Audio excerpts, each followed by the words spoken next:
Kantahan mun siya nakaltae laiswatu Alo kale ang mangetu tumzilakya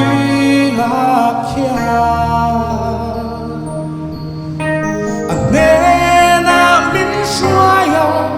robui na kantanga Van nuam don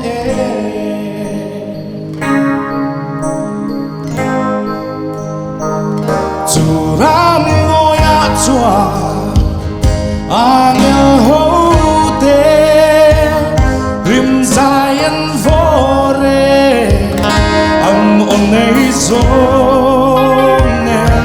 Mi huay kaltate Lamoy an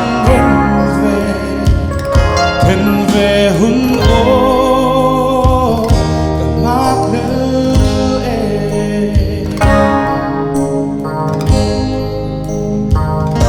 cả tan suram mà mun na ôn về Krista ti seni min tan to vang và tiếng lâm băng ni Tan zelila tu va ko pui mo ka khen ma chua o isu ina ka khen ve huna chua nei nun ve kan ngai lo beram isu Nuhuni kan bitu ahul toa O avali mondore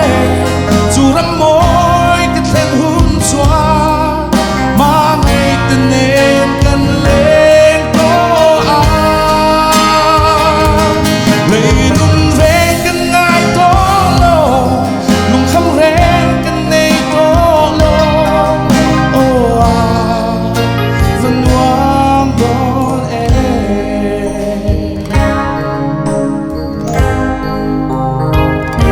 Layaring tute